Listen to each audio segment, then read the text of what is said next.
Hello, my name is Nicholas, and today I'm teaching about the financial part of the marketing plan.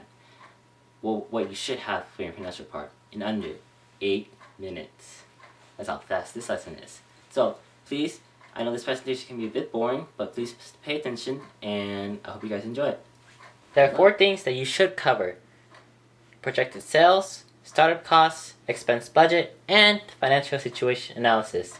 You can do more, but these are the 4 main things that you should cover in your marketing plan. In your projected sales, you need to understand 2 things. What are you selling, and what price you're selling your product or service at. Once you know that, you put that into an Excel sheet, and for the first month, you write down what is your revenue streams, like your products, and then next to it is the price. Now, from the sheet, to find what the units / number of is, you need to find out what you plan to sell in one day. And then, from that day, you need to find out what you plan to sell in a week. And from that week, what you're going to sell in a month. And then, what value you get for your month, you put it in your projected sales analysis, because this is a monthly report. Now, the revenue is the fun part, finding out what your products are going to get you in cold, hard cash. So, revenue is always price times the number of units you will sell in a month. So let's take Rented Spartan Suits for example. In your revenue cell, you put in equal sign, and then put in the cell where the Rented Spartan Suits price is, which is B4. And then asterisk, which means multiplication, times the unit or number of cell. So for this one, it's going to be C4 because that's what the Rented Spartan Suits planned selling amount is. In your revenue, it's always going to be the price times the unit. Final thing is to put it all together into a graph. So as you can see from this graph, it looks very pretty. Now, after you found a projected sales for each month, what you want to do is to combine them into a similar format like this for a 12-month projection. So at the bottom of the category, you want to have the total money, which is, as you can see right here. And next to it, the formula to find out how much money you'll make each month is equal sum, and in parentheses, and then the cell of where whatever your product's revenue is, down to the last product's revenue. And that will calculate how much money you'll make in a month.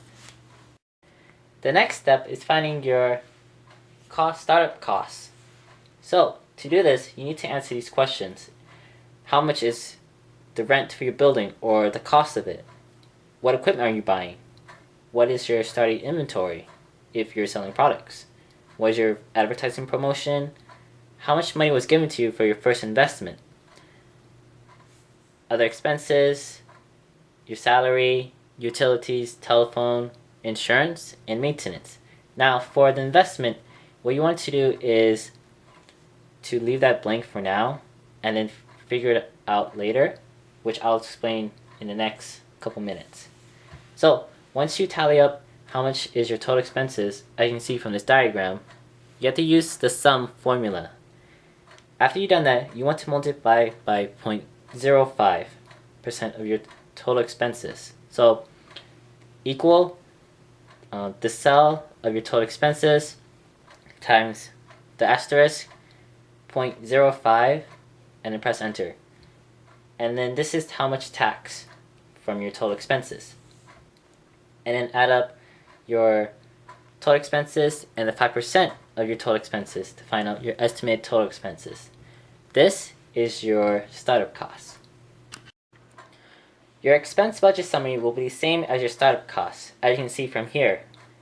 As for the investment, you might want to figure out how much you want to pay back the investors.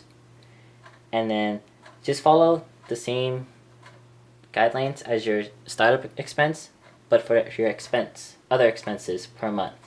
Your other expenses per month will be lesser than your startup costs because you don't have to pay for equipment and stuff. After you figure out your expense budget summary, also include in your startup costs with your expenses as well. So create a graph like this one that's very beautiful. The last part of your financials should include a 12-month financial analysis projection. So this is sales minus expenses, and then figuring out whether you did good that month or you did bad. It's okay if you have a loss during 1 month or a couple months, because it's natural to have that. Debt is always your sales minus expenses, or your total. So in each month, you always want to add in the total from last month. So for July, in debt, the sale there is equal to B8, which is the total for June. Now, debt is always your leftover amount from your sales or your expenses. So it's either a positive number or a negative number. It's okay to have negative numbers because sometimes things happen and you have financial hardship during that time. So it's okay.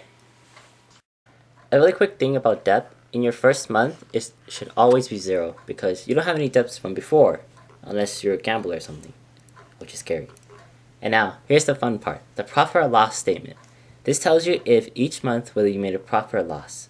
Now, in row 9, I can see right here, what you want to do is create a profit or loss row. So underneath each month, underneath the total, you can put an if statement.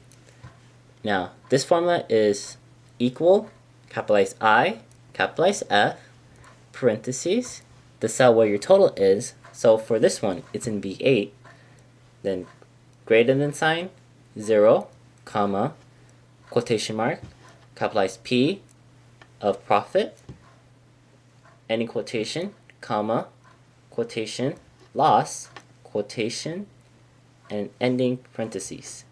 And this formula will tell you if you made a profit or loss based on your total. Finally, create a graph to show your 12-month financial analysis projection. And it should look something similar to this, or at least a bit better than my team's business. So I do hope you guys enjoy watching this, and I hope it was very informative. I didn't bore any of you, so good luck in your marketing plan. And this concludes the financial part of your marketing plan.